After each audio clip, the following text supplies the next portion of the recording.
Well, even if you just knew about her ex-boyfriend that broke up, you'd say like, oh, well, she's having relationship issues, but that's not just with other people. She's having relationship issues with her food, relationship issues with her body. With her damn self. Relationship with herself. It's all connected. So when you have relationship issues with others, it's a direct reflection of what's happening with you, right? And you can't fix Chad, and you can't fix fucking anybody else, but you can fix yourself. Which you do see that a lot with relationships. People try to fix other people to fix our relationship. Oh, he's not acting the way I like, so I'm gonna fix him instead of working on my shit. And guess what? It goes both ways, fellas. Because she's not doing shit you don't like, but you ain't taking care of your fucking stinky nuts and your fucking dad bod and whatever else you got going on, dog. Yeah. And your fucking daddy issues that you're taking out on her. Yeah. Get your shit together, all right? Because two people taking out mommy and daddy issues on each other is not going to be good.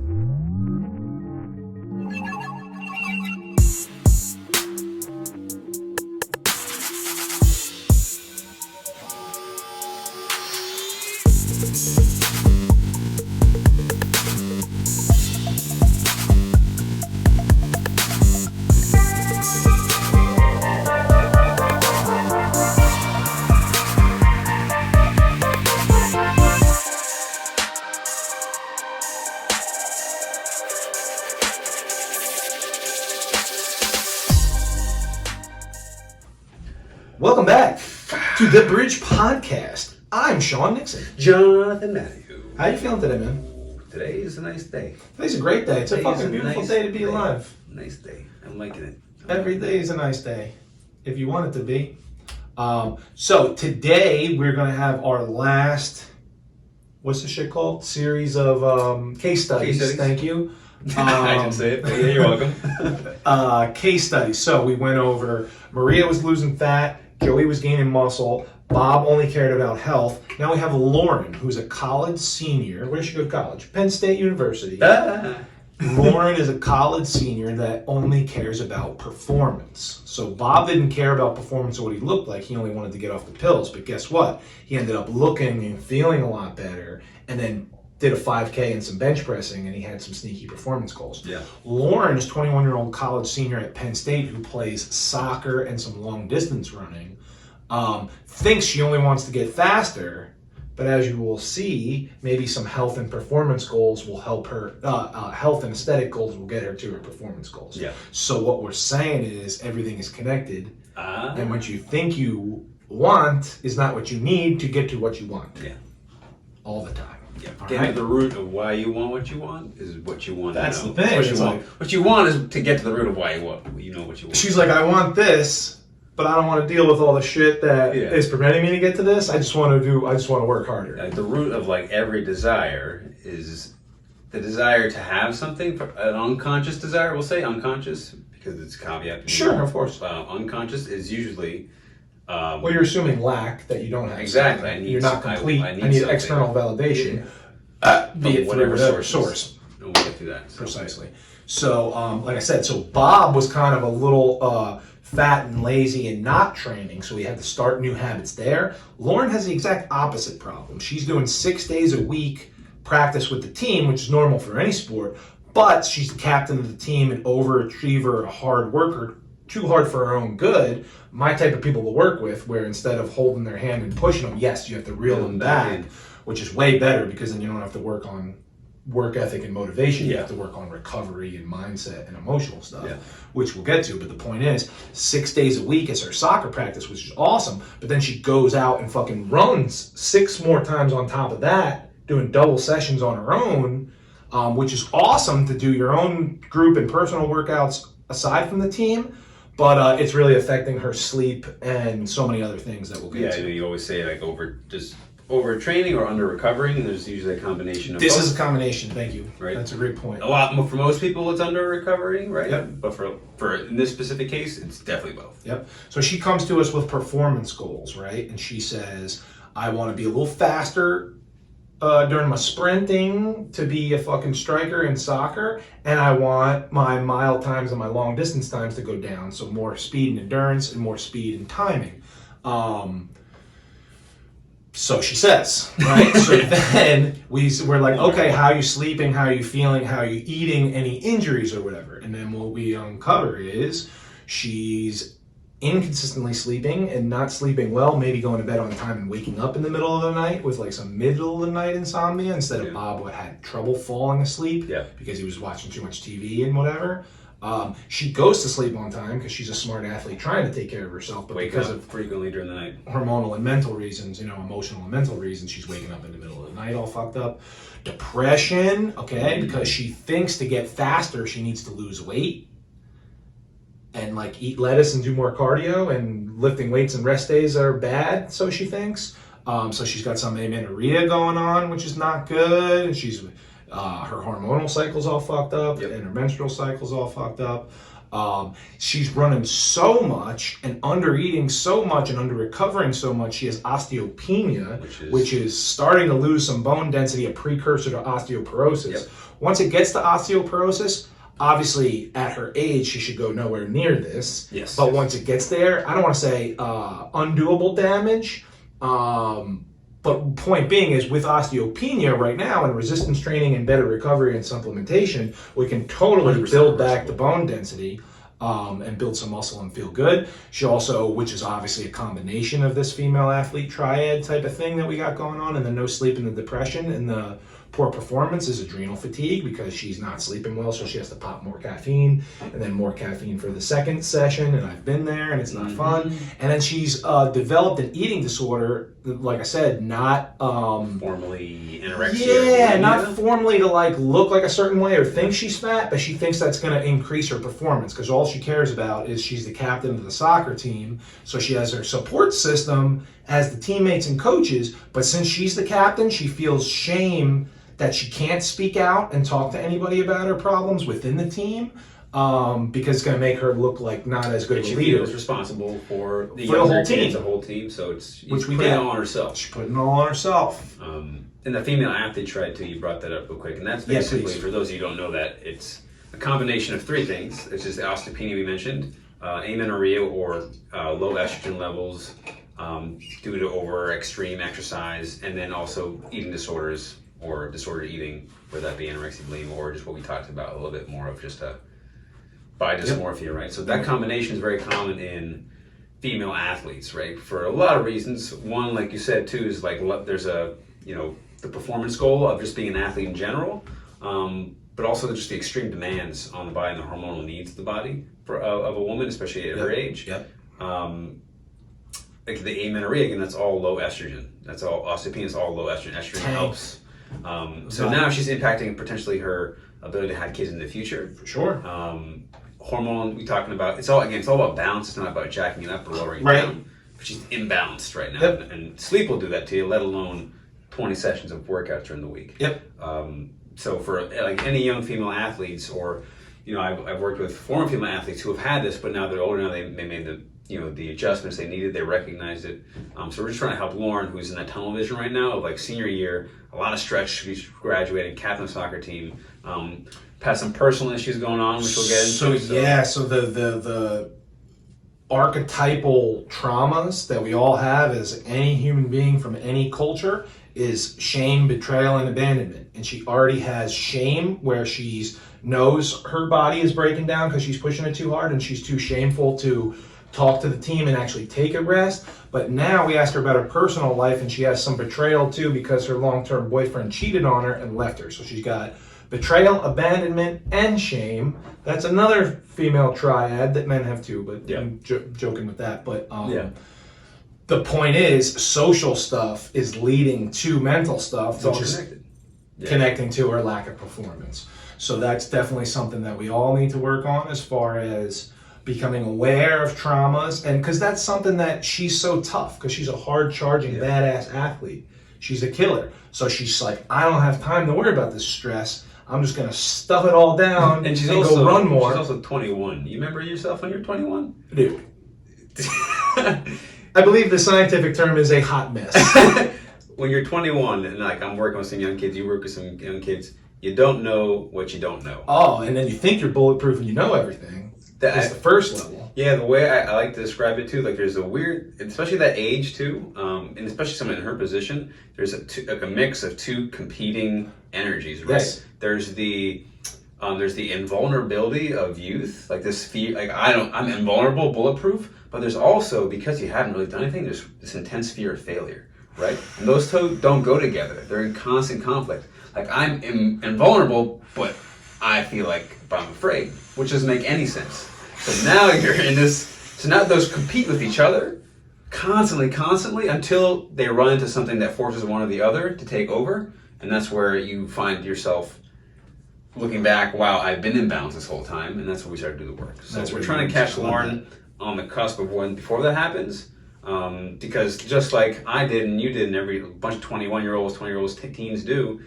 she's not thinking, she doesn't recognize the connectedness of everything, but she has this outlet, she has her passion, and so she thinks that that's what, if I just block everything out, run into it, I can run away from everything. No.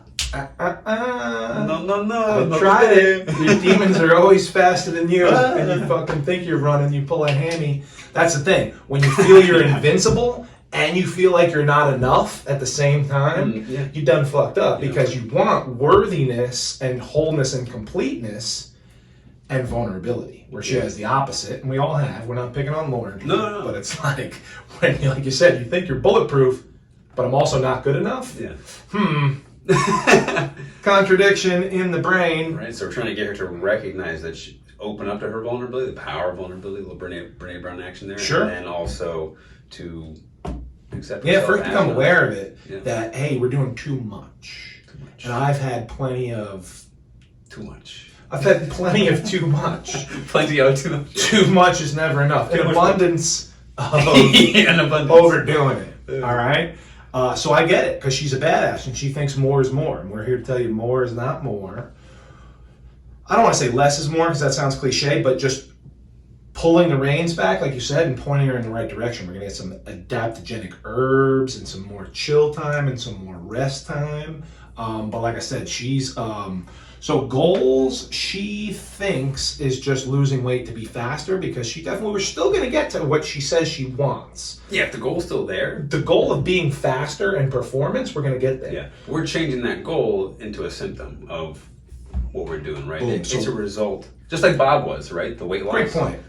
Great point. His goal wasn't necessarily to lose weight. It just kind of happened as a result of working on his getting other goals. healthier. Yeah. So Bob was like, I don't give a fuck what the scale says. I just want to get off these pills. But guess what? To get off the pills, part of that was losing some weight. So she says, I don't care what the scale says or what I look like, even though she's way too skinny right now.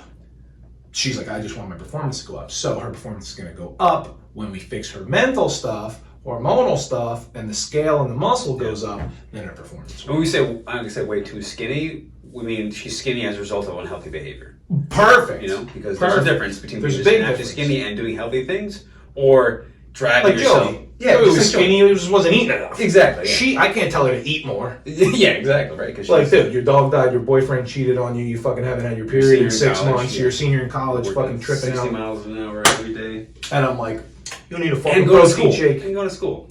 Suck it up and eat a banana, lady. Yeah. It's not like that. We're We're going to fucking create enough space for her to open up and talk about these personal things, be smart enough to relate that to stress, fix the stressors, get to more balanced homeostasis, take the overtraining, turn it into a little bit more rest and recovery, take the overdoing the cardio, turn it into a little bit of resistance training, bada bing, bada boom, right? Yeah, I was at my chiropractor today, and I see he has a bunch of cool different wall art stuff going on. I was about to send you like a quote from the Dalai Lama, he said, which is really dope. But there's one thing that talked about things like function, like what's healthy function, and like the World Health Organization, which whatever it is, even they define health as the complete well-being physically, mentally, emotionally, socially of the body, not just the absence of disease, right? So even though she's not, and none of these things you mentioned are formal diseases. You could say depression is maybe a formal disease, potentially. Right, I see what you're saying. But they're not formal diseases. No. She's experiencing dis-ease. Yes. Of them, right? Which Big we talked time. about last time. And she's like, I'll just fucking stuff my emotions in a sack, don't care about my hormone imbalance, my sleep, my depression. Been there, I just done want to it. run faster. Oh yeah, me too. Oh, I Which just is want to funny live because more. those things are really headed when you're trying to run. They are literally, see, that's the thing, is when we drop off some baggage, you become faster. So she's the old tall, skinny blonde athlete frame, so 5'10", 210, but only 130 pounds. So we know, according to what we think about building muscle and looking at her frame and height and age and weight, she should be at about 150 pounds. For what she's doing right For now. what she's doing and training for, and what she needs to look like with enough muscle to get rid of this mental stuff and be faster. Sprinting is going to involve a lot of muscle. Yeah. But I'm not going to tell a 130-pound girl who has eating issues and emotional issues and hormonal issues, just gain 20 pounds and eat more. Just do it. So what we're going to do is fix some emotional stuff and slowly creep up the scale with like all muscle. So if she's at like 22% body fat now, which body fat percentage wise is fine. It's very good. It's very good. Yeah. Maybe she gets down to 20% body fat, but not trying to, just by gaining muscle. Yeah. And just switching that ratio and percentage of fat. Yeah, and that's like an in-season female athlete. That's very, very low. Very low. Because she's running like a motherfucker, but not enough muscle, which is help blowing away the bone density and stuff like that. So she says speed and endurance, and we say, okay, real quick. You got depression, so we're going to get your serotonin levels better and your mental health better. She's got amenorrhea, so we're going to get a regular hormonal cycle going on, right? She has osteopenia, so we're going to build muscle and increase bone density. She has adrenal fatigue and can't sleep, so we're going to work on sleep and recovery and adaptogenic herbs.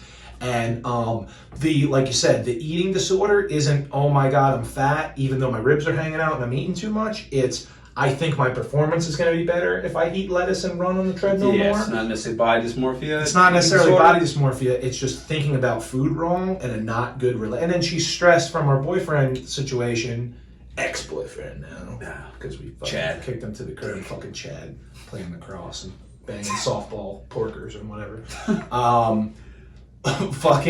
So basically what we're trying to do is get a better mental emotional relationship with food, where she sees the food as happy fuel for her mental health and her performance, instead of food is a thing that's slowing me down mindset. So just flip it. Like if you met Lauren, if you knew about you think she's perfect. Yeah, well, even if you just knew about her ex-boyfriend that broke up, you'd say like, well, she's having relationship issues, but that's not just with other people. She's having relationship issues with her food, relationship issues with her body, with her damn self, relationship with herself. It's all connected. So when you have relationship issues with others, it's a direct reflection of what's happening with you, right? And you can't fix Chad, and you can't fix fucking anybody else, but you can fix yourself. Which you do see that a lot with relationships. People try to fix other people to fix our relationship. Oh, he's not acting the way I like, so I'm gonna fix him instead of working on my shit. And guess what? It goes both ways, fellas. Because she's not doing shit you don't like, but you ain't taking care of your fucking stinky nuts and your fucking dad bod and whatever else you got going on, dog.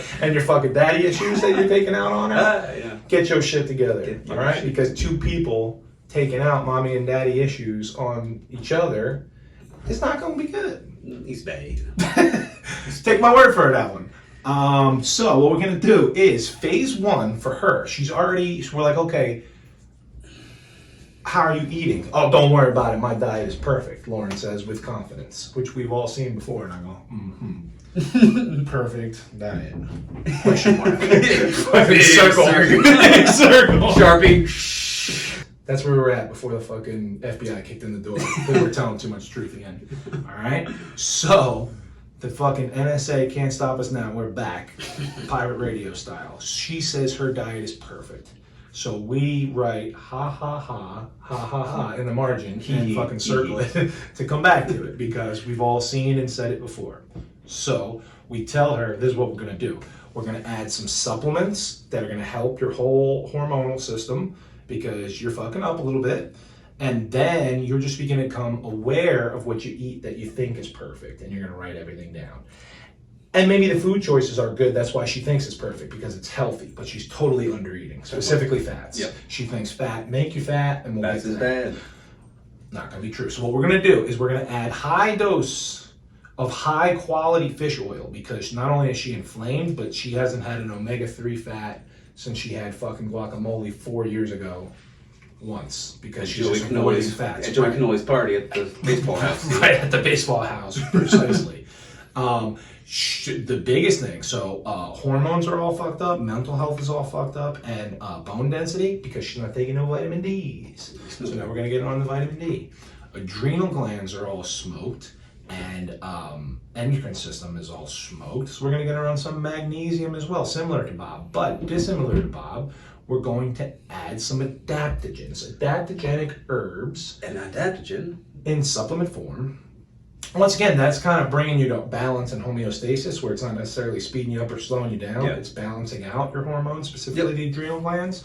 And we're looking at like rhodiola, we're looking at ginseng, you got Chinese, and probably the big one is ashwagandha. Yeah. These are just adaptogenic herbs that bring you back to an equanimity, a homeostasis, a balance point. And she's going to be popping those in place of this 2-3 times a day caffeine that she's popping. Because she'll go, right, coffee in the morning, pre-workout before practice, coffee during class, pre-workout for her second workout, and then coffee to study at night, because she's one of these people that can just drink coffee at 8 p.m. and fall asleep because her adrenals ain't doing dick anymore. Because, they're replacing, the caffeine's replacing your adrenals. The caffeine's replacing. So we're replacing the caffeine with adaptogenic herbs, and maybe it sucks for a little bit, so she drinks a little green tea to get her through the first couple of headaches, or the first weeks of headaches. But switching, we're just lighting up that whole endocrine system, which... Coincidences, perhaps? How many chakras are there? I'm going to say, what is 7 chakras? Okay, so how many colors of the rainbow? What is 7? How many musical notes? What is 7? How many glands in the endocrine system? A7. So, coincidences everywhere that we're going to be talking about her ovaries, pancreas, adrenal glands, thymus behind the heart, thalamus behind the throat, pineal gland, and pituitary gland. Coincidences? Maybe. Have you ever heard of Roy G. Biff? Yeah. But you think it's a coincidence that it's red, orange, yellow, green, blue, indigo, violet? Coincidences everywhere, but we'll pretend everything is connected for just for the sake of the NSA not shutting us down for continuity's sake, right? So basically, that's what we're going to do. We're going to get her hormones balanced and in line, and her self-centered, with some adaptogenic herbs. Then, before bed, to deal with the pinball machine, monkeys jumping on the bed, anxiety and depression that's causing her to not sleep, we're going to get some CBD pumping. Okay, so CBD is going to help her with the mental stuff, and it's going to lower inflammation, and it's another balancing herb. Yeah. And then, like I said, this first week, she's just going to be writing down what she eats and becoming aware, because it's all healthy food. She's not eating anything crazy. She's just not eating enough. So when we see it on paper, we're going to make a switch down the road. Okay? So that's phase 1. Only takes her a week or 2 to start pumping some good supplements in, pumping the brakes on the caffeine, switching all coffee and we're throwing pre-workout in the garbage, switching coffee to green tea, and just going adaptogens. Boom. To calm the nervous system and the adrenal glands. Writing down the food so we can figure out the calories. Then, a couple weeks go by. Phase 2. Right now, she's doing 6 days a week practice, which is plenty of cardio, and then 6 days a week running at night, because she thinks that's going to get her faster. But she's gone way down the rabbit hole of overtraining and under-recovering and fucking her shit up. So what we're going to do is we're going to take... you can't change the 6 days of practice, and for her, that's not too much as it is. But what we're going to do is we're going to take those 6 extra sessions that she thinks is beneficial, and we're going to add 2 complete rest days, or rest nights, let's say, because she still has practice in the morning. And she's like, I don't want to do less. How am I going to get faster with less? Trust me. Do less. Do less. Rest for 2 days. Then, instead of more, but I want to do more cardio on the other days. But you want to get faster. So what we're going to do is, you're a girl who's been a hard-charging athlete your whole life, but you've never touched weights before in your life. Maybe some rubber bands. About to ramp you the fuck up. Squats, deadlifts, lunges, maybe Olympic lifts, because she's a fucking baller. Yeah. And like this part is a lot of it just like lack of knowledge of training. Oh, she thinks weights are going to make her slow and big and bulky, and she wants to just eat lettuce and treadmill. But this is really going to pump up, once again, that's going to get rid of the osteopenia and increase bone density. It's going to bring up the weight and the hormones, and it's going to help the depression. Everything being connected. So many birds, one stone. Right? 100 birds if we killed in this podcast. Dude, it's so many. It's ridiculous. And then the other 2 days, we're going to add some yoga, but just as active recovery. Just some hatha yoga or some yin yoga. Yeah, not like a vinyasa flow class. No, that's not. Now we're going. Doing the same thing as like a more intense stuff, we want to go opposite. So yin, holding poses for like minutes at a time, breathing, focusing, which has its own beneficial effects on the brain recovery. Boom. So 2 full rest days, 2 lifting weights days, which is going to help because we're switching the energy system of cardio to actually building muscle and speed and strength, which is what she wants anyway. But she doesn't know how to get it, like you said, lack of knowledge. And then the other 2 days, we're working in energy with some yin yoga. So now her entire supplement regimen is different, and her entire training system is different, where we're using more muscle and less cardio. And now we're going to take a look at the macronutrient ratios, which are all off, which we'll go over on Wednesday as far as the diet. yeah, But when she's tracking, she realizes that she's eating less than 20 grams of fat per day, and none of it is healthy fats. And she wonders why she hasn't got her period in 6 months, because she's just running yeah, on just bullshit sugary carbs, and Yeah. probably not enough protein either, but definitely not enough healthy fats, and certainly not enough calories. So we're going to give her a total calorie range-ish and a macro breakdown, right? That's phase 2. So that's phase 1, could be real quick, a week or 2, to get awareness and let the supplements start pumping. We keep the supplements, making dosage adjustments as we need. Then phase 2 could go for some couple of months. We're going to let her lift and let her get into the yoga. And she's going to fall in love with the lifting weights because she's going to start to see strength gains, speed gains, some muscle. gains, yeah. Everything's performance is going up. Mental health is getting better. She's fucking taking out the stress and aggression from fucking school, nagging chronic stress, boyfriend, traumatic stress, Yeah. taking that out on the weights instead of stewing all night, tossing and turning. And we're letting the yoga do some active recovery. So that's going to go on for months. Then eventually she's going to need a phase 3 where her physical is so good and we're on the right path for the physical, but now we need to go into more mental, emotional, and spiritual healing. Okay, so we're going to add meditation practice. We're going to add some journaling. We're going to add some empowerment and affirmation practices. Maybe she's looking in the mirror and saying that she's happy and whole and complete and I'm worthy and I'm enough. Yeah. And saying it so many times to herself, smiling in the mirror, writing these things down, a gratitude journal, reflecting diary journal. Like maybe she has 2. You've done the old double journal. Yeah. Where 3 or one, 4. you see what I'm saying? Where one is she's just writing gratitude and positive affirmations about herself, and it's real quick. And the other one, she's doing a Dear Diary reflection, Yeah. where just a thought stream of, instead of bottling all the shit up, because she's too proud and tough to talk to people. Yeah. I get it. So she's going to write it down. Learn how to So talk at to least yourself. it's learn how to talk to yourself. Then I don't want to talk to a doctor. I don't want to talk to a therapist. That's fucking fine. Yeah. Come talk to fucking Uncle Sean and John Boy, or fucking, and we're going to teach you how to write it down and heal yourself. Because that's what we're here to do. We're not fixing anybody. We're holding space for you to fucking let some things go and believe in yourself, and then giving you the tools to heal yourself, and then giving you the backing and support system and encouragement and motivation, because we want to see you fucking go. You know what I'm saying? Because this is how it goes. You become aware of your shit, you heal your shit, and then you give back and help other people. And that's what keeps you in the healing cycle of growth in life. All right? So then that goes for months and months and months, where she's loving yoga, she's loving lifting weights, she figures out the meditation, because at first, like anything else, you fucking suck and you get better. I can't do it. It's not working. I like that. That's my favorite one. It's not working. Like, yeah, I can't It's meditate. not working. The light hard. switch isn't working. Like it's not a thing you do. You're not doing. It's not doing. That's the thing. You're trying to do something. Dude, yeah. I'm finally giving you a moment where you can do nothing. Dude. And it's not even do nothing. It's because that's what I was trying to do in the float tank where I got fucked up. to I tried to focus. I tried to focus on nothing. So which is doing something. And then I realized my only notes that I took was, well, other than do less and you need some yin, boy. You need to be Yin have boy. a grandmother hug you for a little bit and slow the fuck down. Tai Chi in the park with the seniors. Seriously, I needed that. But the other thing was mantras. Like that's where, if you can just say one thing over and over again, because meditation is where I'm going with this. Meditation isn't thinking nothing. It's thinking like a singular focus type of thing.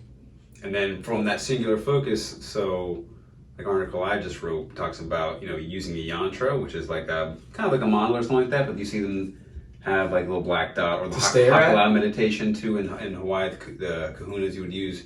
You focus at one point, and you think that's what the focus is, that one point, but what that focus of that one point does is allow you to expand the awareness outward, right? So like if you ever stared up a dot on a wall, keep staring at that, you'll notice you can start to look into your peripherals and your whole vision expands. The difference between looking at a person on a TV screen and looking at the screen itself, you know? You're much more aware. If you look, you're in a movie theater and you start to fathom the whole screen and see just the whole screen versus a detail in the movie, they're very, very different. One sucks you in and one takes you out, right? And they're both important and they lead to each other. So that's a tool to zoom out. Yeah. That you can get. But you can use that with, you know, we talk about, and that's like a physical visualization and meditation, but you can even, you know, overlay that onto life, emotion, mental health, stuff like that. So she's going to get meditation, journal, maybe a morning and a night, a gratitude and a diary journal, mirror affirmations, and a mantra and a yantra. Yeah. Something to stare at, something to say to yourself. Positive affirmations. I like it. Then phase 4 is always the reflection period, because you can only go so far in a 3 to 6 month cycle before you need to take a time out and see. Her goals here kind of stay the same as far as performance, but now it's more health, because she realizes that mental, emotional, and spiritual is just as important as the physical. Yep. When as an athlete, you're only taught physical, and the only mental you get is shut the fuck up and rub some dirt on it and tough it out, and mindset and go. No pain, no gain. Yeah, which is, you know. There's something there. But. Right. But not the same way you think. Yeah. And so by now, 6 months has gone by. She's gained some muscle, still has more mental, emotional, spiritual healing to do. So to give back and stay around the game, now she's graduated from Penn State. On the weekends, she plays rec soccer because she still loves the game. But what she's doing is coaching the freshman team. That's now her staying in the game, which is her purpose and passion. But it's also giving back to the younger girls and looking for little emotional, physical, mental, emotional, spiritual things that the girls may be going through on her team. Now she's coaching. Because now she can relate, because she's went through her trials and tribulations physically, had her dark night of the soul, had her body, her mind, her spirit break down, fixed her damn self, healed her damn self, and now, like we said, awareness, healing, giving back. So her reciprocity of volunteering time to coach the girls is her further healing herself and helping downstream in the universe, in God's great pyramid scheme. Pyramid scheme of God. You know, you love yourself, and then you get 2 friends and you love them and you teach them to love their self, and then you get their love, and then you get their love working back up and to you. More friends. And you're like, that sounds like a pyramid scheme, God. What are you selling into? What are you selling? Holy water. And it's like, yeah, that's it. I'm just selling love and truth and freedom. You know what I'm saying? Which pyramid scheme kind of actually makes everybody richer. That's it. Everybody, but rich, but it doesn't make money. They're rich with life. Well, so like, forever, especially with a lot of athletes too, they associate their sport or their passion with their identity. Well, and also the success of their sport and passion as meaning. Of course. Right? But the meaning is always what you can give, right? But that's the real meaning, because at first you're attached to that mommy and daddy aren't going to love me if I don't score 3 goals. Yeah. But then you realize that helping others and service to others is the real name of the game. Yeah. All right. So that's how she's taking care of mental, emotional, and spiritual stuff. But she realizes now I can play soccer for my cardio, because what I actually love is soccer and helping people and myself. Yeah. I don't love the long distance running. I thought that was going to make me better for soccer, but all that did was break my body down. So I'm sticking with the 4 days a week lifting and 2 days a week yoga, because this is a super hard charging athlete badass that doesn't want to sit around. That's why she likes training 6 times a day. We just organized it so she can be not in the gym, but active 6 days a week. We're just doing some nice yoga in between some lifting days, and letting the play and fun of soccer take care of the cardio. Yeah. So this, like I said, the lifting is going to continue to build muscle and bone density. The yoga is going to continue the recovery, and the self-healing, giving back, journaling. She's dipping deeper into the inside and the shadow self and healing her inner child and stuff. And that's how she's giving back, through coaching, which is a teaching and a mentorship. Which is more significant than having a trophy or anything like that sitting on the shelf. And that's fucking God's big pyramid scheme. You figure out how to buy in. Promo code in the link. Dude, love yourself. Get a couple of friends, teach them to love theyself. They tell 4 people to love theyself. And all of a sudden, We got love everywhere. Trickling up. So trickle up theory. Trickle up. All right, and that's really what Paying It Forward is all about. So what we're going to do is we're going to come back Wednesday with her diet, or her nutrition and her exercise program, and we're going to fix Lauren and we're going to save the world. We'll see you next time. Peace.